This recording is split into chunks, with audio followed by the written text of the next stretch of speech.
Vamos orar, irmãos, para nós meditarmos na palavra do Senhor. Senhor Deus, nós te louvamos por esta noite.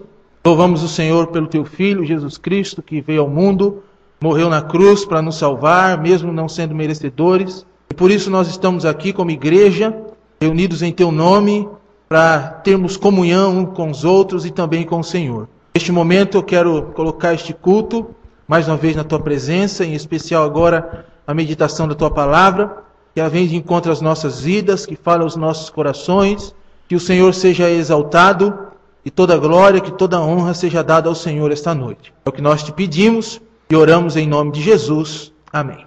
Você já passou por alguma situação inesperada? De repente, algo que você não espera e acontece, e que muitas vezes essas situações elas nos levam a perder a esperança.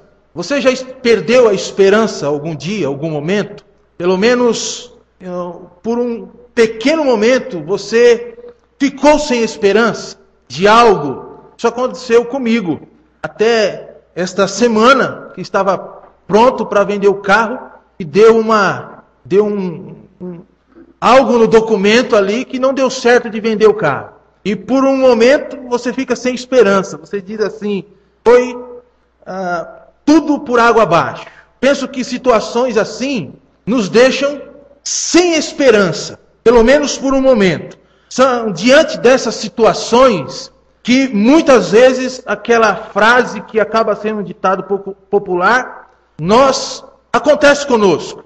Por exemplo, diante de situações difíceis, somos levados a falarmos, perdemos o chão. Conhece essa frase?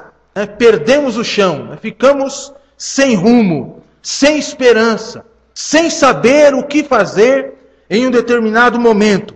Mas sabe, irmãos, que a Bíblia é um livro de esperança. A começarmos lá no Antigo Testamento. Os milagres que aconteceram no Antigo Testamento.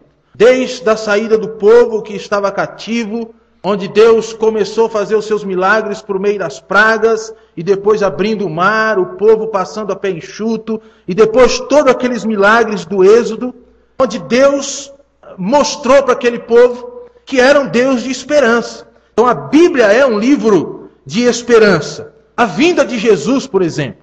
Cantamos hinos acerca da cruz. Cantamos hinos que falam de Jesus. A vinda de Jesus, para a salvação da humanidade, para a nossa salvação que estamos aqui esta noite, nos fala de esperança. Que a esperança maior que essa, irmão? Jesus ter vindo, ter morrido na cruz, ter nos salvado, e a sua morte ser suficiente para alcançar e salvar o mundo todo. Que esperança é essa, não é? A salvação, por exemplo.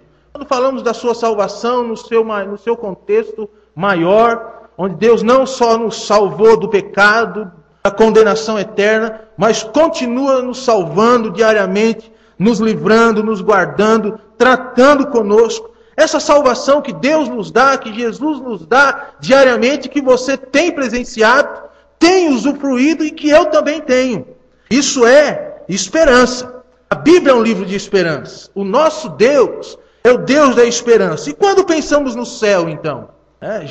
Você já foi arrebatado ao céu por algum minuto? Talvez não como o apóstolo Paulo, que foi ao terceiro céu, mas eu creio que todos nós somos crentes, tentamos imaginar o céu. Você já tentou imaginar o céu? Um lugar bonito, um lugar sem pecado, um lugar onde nós viveremos louvando ao Senhor, onde não haverá dor, onde haverá rancor, onde não haverá sofrimento, lutas, aonde não ficaremos sem esperança. Quando fala no céu, e a Bíblia fala do céu, não tem como não falarmos de quê? De esperança, da vida eterna. E quando pensamos na Nova Jerusalém, ruas de ouro, onde estaremos para sempre com o Senhor. Nova Jerusalém, lugar eterno, lugar bonito, lugar de glória que Deus preparou para nós, irmãos. Os irmãos querem esperança maior do que esta? Então, diante de tudo isso aqui, nós percebemos que Deus é o Deus da esperança. E o salmista já falou isso. Então o salmista diz, quando Deus restaurou a nossa sorte, ficamos como quem sonha. O que é isso, irmão? É esperança. E o Salmo 39, por exemplo?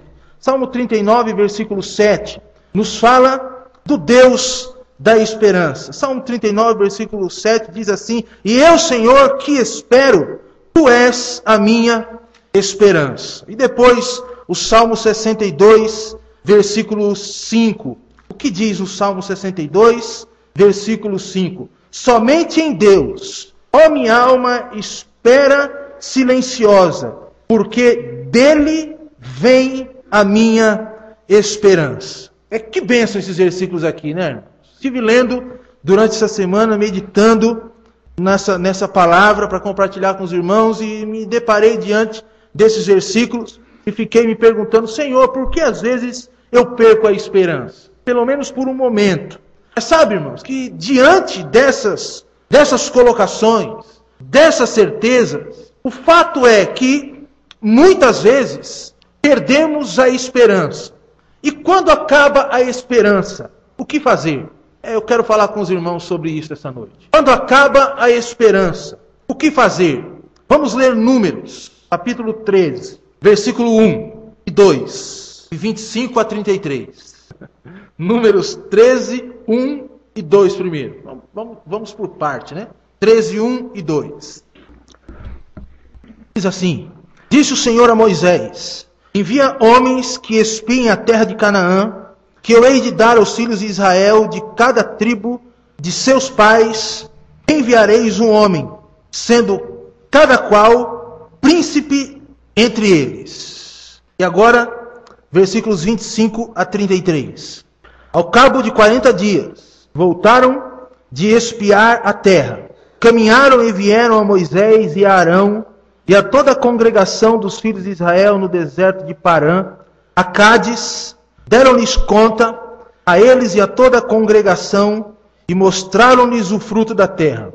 Relataram a Moisés e disseram: Fomos à terra a que nos enviaste, e verdadeiramente mana leite e mel. Este é o fruto dela. Versículo 28. O povo, porém, que habita nessa terra, é poderoso, e as cidades muito grandes e fortificadas. Também vimos ali os filhos de Anak. Os amalequitas habitam na terra do Neguebe.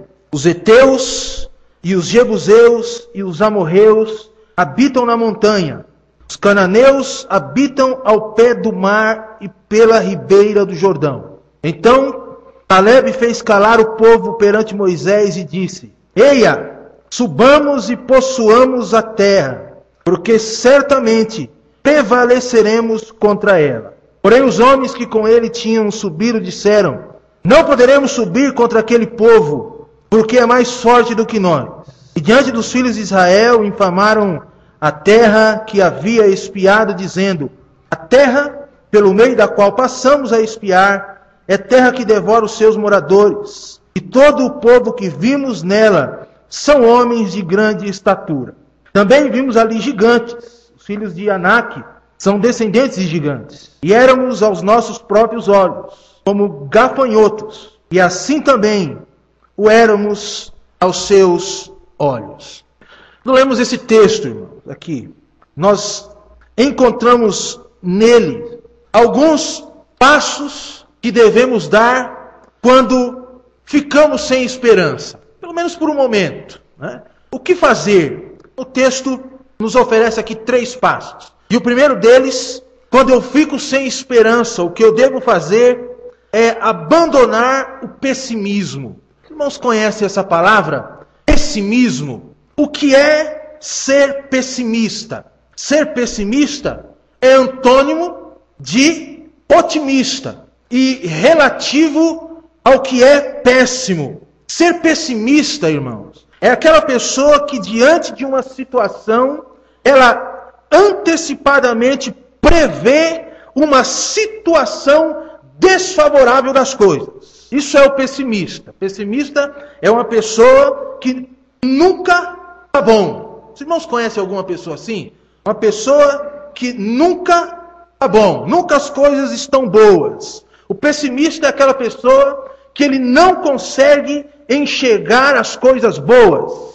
Por mais que Deus abençoe, por mais que Deus abra o caminho, por mais que Deus esteja abençoando, mas a pessoa que é pessimista e não otimista, ela é uma pessoa que tem uma dificuldade terrível de enxergar o que é bom. Mas também, o pessimista é aquela pessoa que vive murmurando. Você conhece uma pessoa assim? Geralmente o pessimista é aquele que mal ele contemplou a situação, mal ele olhou para aquela situação, mas ele já está murmurando. Ele diz, olha, não vai dar certo. Eu não vou conseguir passar por essa situação. O pessimista, ele é no seu interior e no seu ego uma pessoa já sem esperança. É aquela pessoa que nunca está bom, é a pessoa que porque nunca está bom, ele murmura e sempre acha defeito. Ele não acha, é difícil ele enxergar uma coisa boa. Mas os defeitos, ele destaca de maneira a surpreender. A ele mesmo próprio se surpreende com os defeitos que ele acha. E nós temos um relatório, irmãos, de pessoas pessimistas nesse texto aqui que nós lemos. O relatório de pessoas pessimistas, ele é sempre o mesmo. Só muda a figura. Ou só muda a pessoa. Muda a pessoa, muda a aparência, muda o fulano, mas o relatório dos pessimistas sempre é o mesmo. Nós temos aqui os espias, nos versículos 25 a 29, eles foram enviados para espiar a terra, porque era uma terra que emana leite e mel, uma terra que Deus tinha dado para eles, e eles iriam usufruir daquilo, uma terra abençoada, uma terra que lhes ia trazer esperança. Mas olha, irmãos, ao voltar a Moisés e a Arão, qual é o relatório destes homens? O mais péssimo possível. E eles começam, olha, Moisés, lá na terra, realmente, no versículo 28, realmente, as coisas lá, o fruto, a terra tem fruto. Mas no versículo 28 ele diz, o povo porém. Aí, irmãos, essa ideia de porém, essa palavrinha porém, ela indica uma mudança de situação. É uma pessoa que conseguiu ver algo, mas que agora ele já não vê mais. Eles disseram, porém, a situação lá, Moisés, é outra. Por mais que a terra mana leite e mel, a dificuldade lá para nós entrarmos na terra, Moisés, é maior. Nós não vamos conseguir entrar naquela terra. Na verdade, o que eles fizeram aqui, irmãos? Mudaram o foco. Então, quando eu começo a conversar com o irmão e digo assim, olha, irmãos, a coisa está boa. Porém, o dia hoje não está boa, mas porém não está. Então, a ideia de porém é mudar o foco. Então, o pessimista, ele sempre muda o foco. E porque ele muda o foco da situação, ele perde a esperança. E sabe, irmãos, que o pessimista, muitas vezes, ele esquece de quem é Deus. E temos prova disso nesse texto, no versículo 28 e no versículo 33, quando os espias dizem assim, o povo, porém, que habita nessa terra é poderoso, e as cidades muito grandes e fortificadas. Também vimos ali os filhos de Anak. Quer dizer, eles já não estavam vendo mais o poder de Deus. Eles já haviam esquecido disso. O que eles viam agora era só os filhos de Anak. E aí no versículo 33 diz o seguinte, também vimos ali gigantes. Olha que palavra, que pessimista, né? Vimos ali gigantes. Gigantes, irmãos, a ponto de serem maior do que o Deus que nós servimos, porque nós não conseguiremos herdar a terra. Nesse relato aqui, eles estavam dizendo, ainda que inferentemente, o seguinte, olha, nós vimos gigantes. O nosso Deus é pequeno demais. Sabe por quê? Porque Ele não nos vai dar a vitória. Nós não vamos conseguir entrar na terra. Deus, que foi tão grande no Êxodo, agora se torna tão pequeno diante de um relatório pessimista como esse. Então, para uma pessoa pessimista, a dificuldade sempre é maior. Ele muda de foco. O pessimista, pelo menos por um minuto na sua vida, ou um segundo, ou um tempo qualquer, ele esquece de que Deus é. Mas também, irmãos, todo pessimista, ele tem um sentimento de inferioridade. Olha o versículo 31. Porém, os homens que com ele tinham subido, disseram, não poderemos subir contra aquele povo, porque é mais forte do que nós. Olha que interessante, irmãos. Um povo que havia servido Deus, Deus do universo, o Deus que havia feito tantos milagres, e agora estão com um sentimento de inferioridade. O povo que outrora gritava o nome de Jeová, agora eles gritam os nomes dos gigantes que estão lá. Sentimento de inferioridade. Olha, Moisés, nós somos tão pequenos diante daqueles que estão lá. Esqueceram de Deus. O pessimista, irmãos, ele é assim, sabia? Ele tem esse sentimento de ser inferior. Para o pessimista, tudo é maior do que ele e ele é pequenininho demais. Sabe que muitas vezes eu sou pessimista. E uma das coisas, diante do meu pessimismo, é que as bênçãos de Deus, irmãos, perdem o seu valor. No versículo 32, diz assim: diante dos filhos de Israel, infamaram a terra. Sabe o que significa essa palavra, irmãos? Infamaram a terra, praguejaram, falaram mal de uma terra que Deus abençoou. Eles tiraram o valor do que Deus deu para eles. O pessimista é assim. Ele nunca enxerga o valor total daquilo que Deus lhe dá. O pessimista, ele vê muito o que é mal, o que é ruim, e não enxerga as bênçãos de Deus. Que terra aqui? Que terra? Que bênção seria? Mas agora eles começam a infamar a terra, falar mal. E automaticamente estavam falando mal de Deus, porque foi Deus quem deu a terra. E o pessimismo, irmãos, é uma barreira para continuar caminhando. Porque o pessimismo ou te deixa parado, ou te leva a voltar atrás. Leva a voltar. E aqui o que aconteceu com eles? Eles retornaram, eles voltaram. Eles disseram, não, nós não vamos continuar, nós não vamos vencer. Pararam, retornaram e falaram, nós não vamos. Os pessimistas são assim. Pelo sentimento de inferioridade, eles não querem continuar. Ficam parados. E por isso, perdem a esperança. Ser pessimista tira a esperança de olharmos adiante.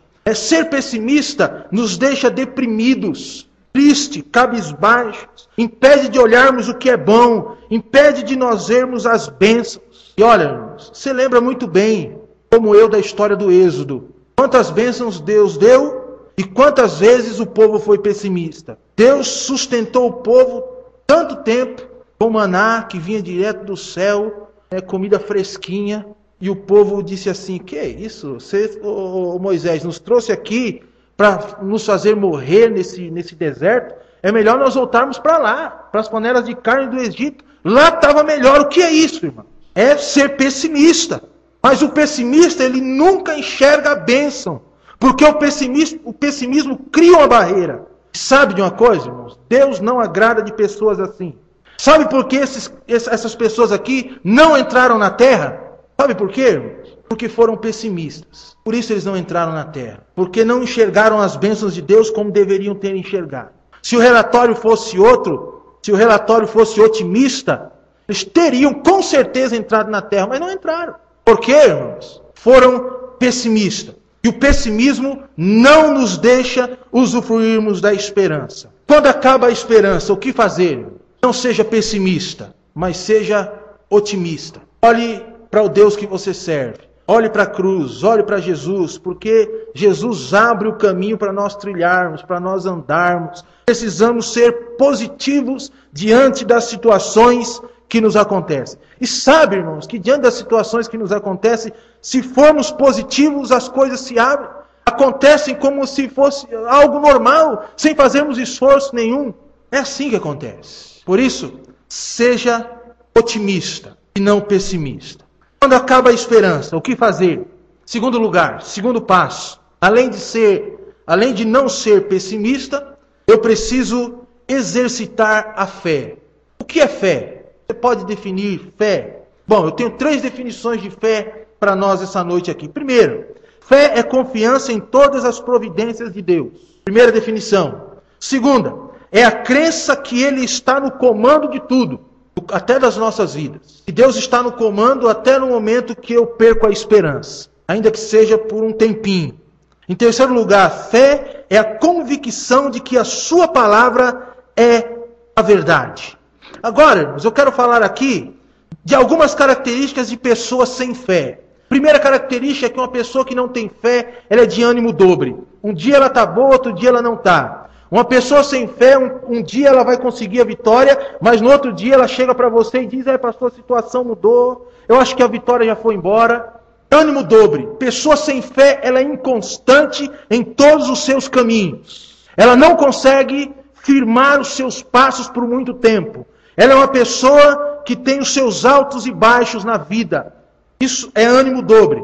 Pessoa sem fé, geralmente ela vive assim.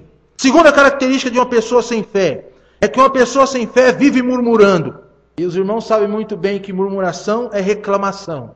Ela reclama da vida, reclama da casa, reclama da igreja, reclama às vezes até de Deus. Senhor, por que o Senhor me deixou nessa situação sem esperança? Pessoa sem fé. O que os espias fizeram? Eles murmuraram. Nós não vamos conseguir, não. O povo lá é maior do que nós. Esse foi o relatório dele. Murmuraram, reclamaram. Por quê? Porque perderam a fé. Uma pessoa sem fé, ela age, ou pelo menos tenta agir no lugar de Deus. Porque se ela não tem fé, ela vai tentar fazer as coisas por sua própria vontade. Então ela passa a confiar nela e agir no lugar de Deus, a tentar contornar as situações da sua própria vontade e não de acordo com a vontade de Deus. Pessoa sem fé, ela faz pouco caso de Deus e age da sua maneira.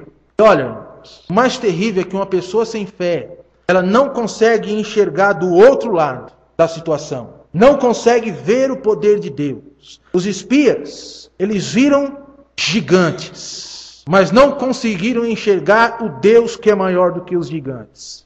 Eles viram a terra, mas não conseguiram entrar na terra, porque perderam a fé, porque não conseguiram enxergar o outro lado. E olha, vivermos sem fé, irmãos, é terrível. Sabe que é terrível? É triste. Porque viver sem fé eu enxergo aqui e agora, e fé é a convicção das coisas que ainda não aconteceram. É as coisas que ainda estão do outro lado, mas que eu sei que vai acontecer. Os espias viram a derrota, mas não viram a vitória. Por isso, meus queridos, viva pela fé, diante da falta de esperança. Sabe que eu me surpreendi estudando um texto da Bíblia, e que uma pessoa sem fé, de acordo com Tiago, é pior do que os demônios. Sabia disso? Irmão? Porque os demônios ainda creem e estremecem. Quem não tem fé, não crê e não estremece diante de Deus. Não, uma pessoa sem fé é pior do que o próprio diabo. E olha, que tipo de fé devemos colocar em prática? É a fé de depositarmos toda a confiança no Senhor e fazermos o que é mais difícil, descansarmos nele. Sabe, irmãos, que eu fui lá no despachante, né? Vamos contar as experiências das nossas vidas aqui. E aqui no Detran, o rapaz falou para mim, olha, o documento do teu carro não tem jeito. Compartilhei com o Rafael, o irmão Antônio. Olha, vocês têm que procurar um outro lugar. Aí eu fui lá no despachante em Apucarana, e o rapaz disse assim, olha, de 10 a 15 dias. Aí eu falei assim, agora que eu não consigo vender o carro mesmo. E por um tempo, eu perdi a minha fé. E pensei assim, e agora até isso ficar pronto, se é que vai ficar pronto. Olha a situação, estou igual os espias, né? Apenas enxergando a situação do momento. O homem. E eu pensei, será que esse despachante vai conseguir mesmo? Será que ele vai ser fiel comigo? Esqueci de pensar no meu Deus. Será que Deus vai fazer isso por mim? Será que Deus vai ser fiel comigo? E Ele é fiel. Mas isso acontece, irmãos, porque perdemos a fé, ainda que seja em 1 ou 2 ou 10 minutos na vida. E pessoas que não têm fé são como os demônios. Pior do que eles. Então, o que é fé? É descansarmos no Senhor. Sabe? Uma ilustração de fé. Nós temos aqui uma cadeira. Você sentaria nessa cadeira aqui se ela tivesse com 3 pés? Sim ou não? Não. Por quê? Porque certamente você cairia. Você não conseguiria descansar na cadeira. Porque você ia tombar. Você não estaria seguro de que ela ia te sustentar. Agora, se eu pegar essa cadeira aqui, colocar para os irmãos aqui, ó, e falar aqui, quem vem sentar nela? 4 pés, firme no chão. Eu sento porque eu sei que ela vai me segurar. Sento e descanso nela, tranquilo. E aqui eu vou até amanhã. É isso que é fé. É descansar descansarmos no nosso Deus, calmarmos nele, sabermos que estamos seguros, darmos as nossas vidas para o Senhor, para que Ele haja. Isso é fé. E olha, irmãos, com fé nós ganharemos a esperança. A fé nos leva a ver o outro lado. Sabe por quê? Porque as palavras de Jesus foram as seguintes: a fé remove montanhas. Sabe o que significa isso? É a pessoa que tem fé, coisas impossíveis acontecerão. Dirás para esse monte, passa daqui para acolá, isso vai acontecer. Não é que você vai sair aí na rua falando para qualquer morro ou para qualquer pedra, vai daqui para cá. Não é isso. Jesus está falando é que quem tem fé, ainda que seja do tamanho de um grãozinho de mostarda, coisas impossíveis podem acontecer na sua vida. E a prova é que Josué tocou as trombetas em volta das muralhas de Jericó e as muralhas ruíram por causa das trombetas. Sim ou não? Não. As muralhas ruíram por causa da fé do povo, não por causa do toque. O toque das trombetas foi só uma obediência que Deus estava requerendo do povo, mas caíram pela fé. A terra aqui foi conquistada pela fé. No Novo Testamento e ainda no Antigo, doentes foram curados pela fé, irmãos. Abre o livro de Hebreus e você vai achar uma galeria dos heróis da fé. E nós nos surpreendemos quando nós lemos as ações daqueles homens. Porque tudo aquilo aconteceu na vida deles? Porque tiveram fé. Deus agrada-se de pessoas, de homens, de mulheres, de jovens que tenham fé. Tanto é que Ele se agrada de pessoas assim, irmãos. E o texto da palavra de Deus diz que sem fé é impossível agradar a Deus. Agora, aquele que tem fé, o que acontece? Agrada ao Senhor. E aliás, aquele que tem fé sobe como águia. Suas forças são renovadas. E sobem e vão mais longe ainda. Na verdade, aquele texto de Isaías fala de esperança. Então a fé, irmãos, nos traz esperança. O que eu preciso fazer quando perco a esperança? O que eu preciso fazer, irmãos? Em primeiro lugar, eu preciso deixar o pessimismo de lado. Porque o pessimismo me impede de ver do outro lado. E não vou conseguir caminhar se eu olhar somente aqui e não enxergar a vitória que Deus nos dá. Pessimista. Isso me impede de caminhar. Em segundo lugar, quando acaba a minha esperança, o que eu preciso fazer? Agir pela fé. Em terceiro lugar, eu preciso olhar para o alvo. Olhar para o alvo. Quando acaba a esperança, o que fazer? Olhar para o alvo. E qual é o alvo? Jesus Cristo, o autor e consumador da nossa fé. Olhar para o alvo. E quando eu deixo de olhar para Jesus, irmãos, sabe o que acontece? Eu perco o foco. Eu perco o foco. E é por isso que o salmista diz o seguinte em Provérbios 14:12. Há caminhos para o homem que parece ser bom, mas o fim deles dá em quê? Em morte. Dá em coisas erradas. A palavra caminhos indica perder o foco, perder a trilha, abandonar o verdadeiro caminho. E quando eu deixo de olhar para Jesus, irmãos, sabe o que pode acontecer com a minha vida? Eu busco olhar para outro lado. Quando eu não olho para Jesus, eu olho para outras coisas. Eu olho para o homem, eu olho para dentro de mim, eu olho para outro que pode me ajudar, coloco as pessoas acima de Deus. Quando eu deixo de olhar para Jesus, eu corro o risco de afundar. Os espias deixaram de olhar para Deus. Mudaram o foco. Qual era o foco ali naquele momento? Para eles. Era olhar para os gigantes? Para aqueles que eram maiores do que eles? Sim ou não? Era olhar para quem? Para Deus. O foco era Deus. E eles tiraram o foco do Senhor e perderam a esperança, queridos. Tiraram o foco do Senhor e não entraram na terra. Pecaram contra Deus e não entraram na terra. Perder o foco. Sabe o que significa? Visão distorcida da situação. Certa vez, um rapaz procurou o seu pastor e disse para ele assim: pastor, eu preciso da ajuda do Senhor e de alguns irmãos da igreja. Ele falou: não, estou disposto a te ajudar, mas para que você quer ajuda? Porque o meu carro entrou água no carburador e não pega. Aí o pastor olhou para ele e falou assim: água no carburador? Mas não tem como, carro não se entra água no carburador, não tem como. Não, mas no meu carro entrou água no carburador. O senhor pode ir lá na minha casa e me ajudar? O pastor foi lá, pegou um irmão da igreja e foram lá na casa desse rapaz. Chegaram lá, ele morava num sítio, e o pastor disse para ele assim, cadê o carro? Ele falou, tá ali, pastor, vamos lá. Aí tinha uma lona esticada no chão, aquele rapaz pegou a lona e puxou. Adivinha o que tinha debaixo da lona? Uma piscina. E o que estava dentro da piscina? O carro. Aí o pastor olhou para ele assim, mas olha, só não vai entrar água no carburador, não vai entrar água no velocímetro, no porta-malas, nos bancos, e tudo. Mas o que é isso? Visão distorcida da situação.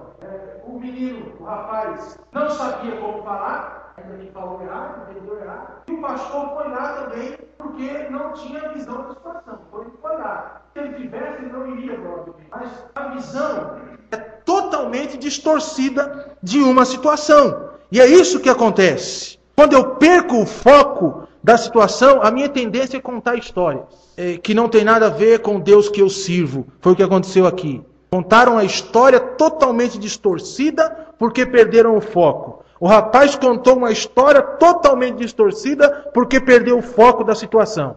É isso que acontece. Quando perdemos o foco das nossas vidas, que é Jesus Cristo, sabe o que pode acontecer? Entrar água no nosso carburador. E quando entra água no nosso carburador, o carro não pega. Perde a esperança. Deixamos de caminhar. Quando deixamos de olhar para Jesus, nós perdemos a esperança. E a prova é Pedro. Lembra de Pedro? Senhor, é o Senhor que está aí nesse barco? Andando pelas águas aí? Sim, sou eu. Então, se for o Senhor, manda eu ir aí. Jesus disse para ele assim, vem, filho, então você olha para mim. Pedro, vem, Senhor, eu vou. Começou a andar. De repente ficou com medo, tirou o olho de Jesus. O que aconteceu? Afundou. Por quê? Perdeu o foco. Perdeu Jesus de vista. Perdeu Deus da sua vida, pelo menos por um momento, e começou a afundar. E o autor de Hebreus diz que devemos olhar firmemente para Jesus, que é o autor e consumador da nossa fé. E a palavra firmemente no grego é uma palavra que traz a ideia de experimentar Jesus. A palavra aforal, original. Experimentar de Cristo, firmemente. Olhar firmemente para Jesus é experimentar dele. Sabe que olhar firmemente para Jesus, a ideia da palavra é separar o olhar. Eu não posso olhar para dois lados. Só para Jesus, aqui ó. Só para Cristo. Separar o meu olhar. Só olho para Cristo. Os meus olhos só são do Senhor e só estarão no Senhor. A ideia da palavra, firmemente, ainda nos ensina que significa tirar os olhos de outra coisa e fixar em Jesus. O que acontece muitas vezes quando eu perco a esperança, irmão, é olhar para tantas outras coisas. E às vezes incorro no erro de deixar de olhar para Cristo. Tanto há esse perigo, queridos irmãos, que o autor de Hebreus exorta, olhai firmemente para Jesus. Sabe por que ele diz isso? Porque possivelmente a quem ele escreveu, havia irmãos que haviam deixado de olhar para Cristo. Estavam perdendo a esperança. Então, olhe para Jesus. Irmãos, não vamos perder Jesus de vista. Quando olhamos para Jesus, somente para Jesus, as perspectivas mudam. Sabia disso? Irmãos, é tão bom olhar para Cristo. Sabe que quando eu deixo de olhar para o homem e olho para Cristo, eu começo a ganhar esperança. Quando eu olho para o nascimento de Jesus, humilde, numa manjedoura, por um nascimento virginal e milagroso, e que Jesus não deveria morrer por mim, sabe? Esse Jesus humilde, Deus, que nasceu há 2000 e alguns anos atrás por causa de mim, sabe o que acontece comigo, irmão? Eu ganho esperança. Eu ganho esperança. Quando eu olho para a caminhada de Jesus, irmão, que caminharam por um solo árido, cheio de pedras, debaixo do sol, de calor, em busca de fazer o bem, e que Filipenses diz que se esvaziou de toda a sua glória por causa de mim, por causa de nós. Sabe o que acontece comigo, irmãos? Eu ganho esperança. Quando eu olho para os milagres de Jesus, as pessoas que foram curadas, do pão que foi multiplicado, do peixe, do andar sobre as águas, da sua morte, da sua ressurreição, da sua elevação, depois aparecendo no meio dos discípulos dizendo, tem de bom ânimo, eu estou convosco. Sabe o que acontece comigo? Quando eu lembro de tudo isso, irmão? Eu ganho esperança. Quando eu lembro do seu sofrer, eu começo a entender que eu não sofri nada na vida. Sabe o que acontece comigo? Eu ganho esperança. O caminho que nos é garantido está em Jesus, irmãos. Jesus é a nossa esperança. Jesus disse: eu sou o caminho, a verdade e a vida, ninguém vem ao Pai senão por mim. Ele disse: deixo-vos a minha paz vos dou, não vou lá dou como o mundo a dá, não se turbe o vosso coração, nem se atemorize. Eu vou para o Pai, vou preparar a morada, eu vou, mas mandarei um outro Consolador. Sabe o que acontece comigo? Quando eu ouço essas palavras de Jesus, eu ganho esperança. E eu penso que o autor de Hebreus também tinha essa mesma esperança. Porque ele diz: olhai firmemente para o autor e consumador da fé. E além do mais, irmão, se não fosse Jesus, não teríamos fé. Se temos a fé que temos, é porque Jesus morreu por nós e nos salvou do pecado, da condenação, e hoje estamos vivendo no reino do Filho do seu amor, do próprio Jesus Cristo. Você já perdeu a esperança? Sim ou não? Já perdeu? Eu já, algumas vezes. E diante da falta de esperança, dá vontade de tomar algumas decisões que são precipitadas, de trilhar por caminhos que são errados e que não vai nos ajudar mesmo. Então, irmãos, quando isso acontecer com você, lembre-se dos seguintes passos. Não seja pessimista. O pessimismo atrapalha a nossa caminhada e a sermos esperançosos. Depois, coloque a fé em ação. Sabe por que Deus nos deu fé? Não é simplesmente para nós ficarmos falando: eu tenho fé em Deus. Deus nos deu fé, é para nós colocarmos em prática a nossa fé. Em terceiro lugar, mais importante de tudo, olhe para Jesus, que é o nosso alvo. O autor de Hebreus diz: olhai firmemente para Jesus. A ideia é que o nosso olhar deve ter exclusividade. É Cristo. Jesus não quer compartilhar o nosso olhar com outros ídolos, com outros homens, que aqui, para nós, entre aspas, dizem que pode nos dar esperança. Não. Jesus quer o nosso olhar exclusivo para Ele. E quando olhamos para Cristo, irmão, vamos andar sobre as águas. Algumas lutas nós passaremos, mas temos a garantia dele, de vitória. Ainda que passamos por lutas, mas podemos passar esperançosos. Foi por isso que Paulo disse: tudo posso em Cristo que me fortalece. Diante da falta de esperança, irmãos, olhe para Jesus. Vamos tomar essa atitude nas nossas vidas. Não sei se você está aqui, mas pelo menos todos são de casa. Mas que você leve essa palavra para outras pessoas que estão lá fora. Diga para ele assim: olha, você não tem outro caminho para encontrar esperança para a sua vida, tanto esperança para a salvação, como esperança de vida melhor, vida boa, rica, próspera, a não ser Jesus. Apresente Jesus para ela. Diga para ela assim: olhe para Jesus. Olhe para Jesus. Para nós também, irmãos. Olhe para Jesus. Vamos olhar para Cristo. Ele é quem nos dá esperança. Vamos abaixar as nossas cabeças e vamos orar ao Senhor neste momento. Senhor Deus, nós te louvamos, bendizemos a palavra que fala de Cristo e nos ajuda a não sermos pessimistas como foram os espias, nem perdermos a nossa fé como eles perderam, Deus, e nem deixarmos de olhar para o Senhor como eles deixaram.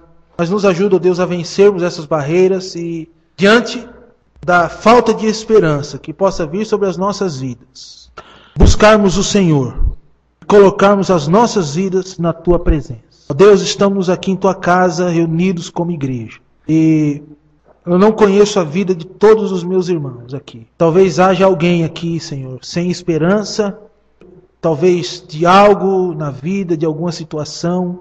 Ó Deus, eu quero orar por essa pessoa, por esses irmãos, colocá-los na Tua presença. Eu quero que os irmãos continuem de cabeça para baixo. Não conheço a Tua vida, não sei, não vivo com você todos os dias, né? E também não sei se você está desesperançoso ou desesperançosa por algo neste momento. Mas eu queria orar por você. Eu nunca fiz isso aqui, mas eu vou fazer hoje. Quero convidar você a vir aqui na frente. Se tem alguma dificuldade, perdeu a esperança durante um tempo, alguma luta, precisa de um refúgio, um socorro, eu quero orar por você. Mas para isso eu quero que você chegue aqui na frente apenas como uma atitude de se prostrar diante do Senhor e falar assim: Senhor, eu preciso do Senhor. Somente isso. Né? Então eu quero chamar você, não precisa ter vergonha, é só nós chegarmos aqui, irmãos, e vamos orar juntos, nós. Então, pode vir, se você sente a liberdade de chegar aqui na frente, para nós orarmos. Enquanto, vou pedir para a Laís, Rafael tocar um hino. Irmãos, pode vir, ou se você não quiser vir aqui, pode ficar em pé aí onde você está. Pode vir aqui, nós vamos orar. Vamos ter aqui um tempo de oração na presença do Senhor.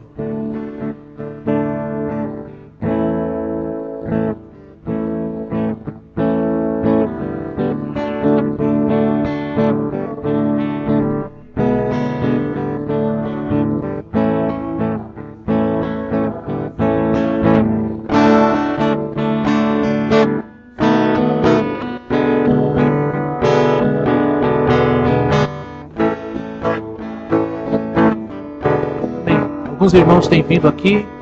Se você sentir o desejo, pode vir. Não tenha vergonha. Reconheça Deus na sua vida. Ele te chama não para conversão, mas porque quer abençoar a sua vida. Talvez você esteja sem esperança. Passou por um momento de esperança como eu essa semana. Falta de esperança como eu. Precisa do Senhor. Vem aqui, nós vamos orar.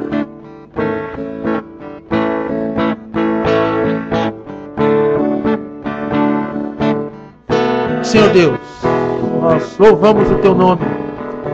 Louvamos o Teu nome, ó Deus, porque nós servimos o Deus vivo, o Deus que nos ouve, o Deus que nos apalpa, o Deus que cuida de nós.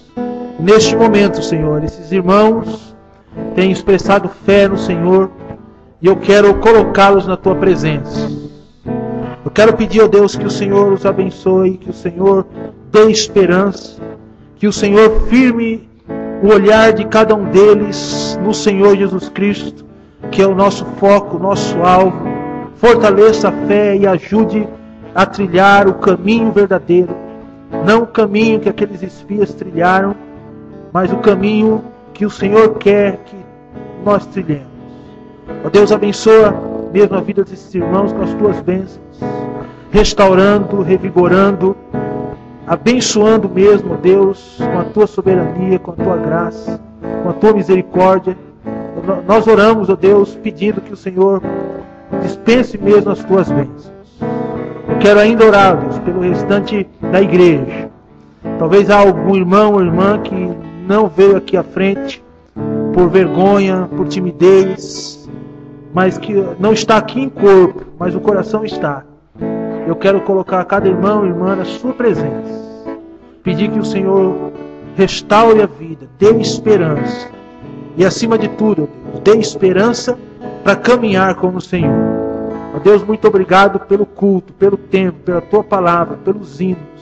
Muito obrigado por cada irmão, irmã, jovem, criança que está aqui esta noite. Eu peço a Deus que o Senhor os abençoe.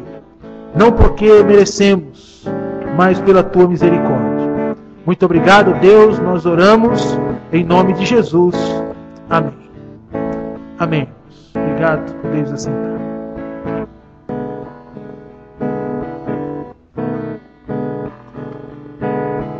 Amém. Nós vamos encerrar com um hino. Tá? Vamos cantar um hino e após o término do hino, nosso culto está encerrado. Todos tenham uma boa noite, uma boa semana, na graça e na paz de Jesus.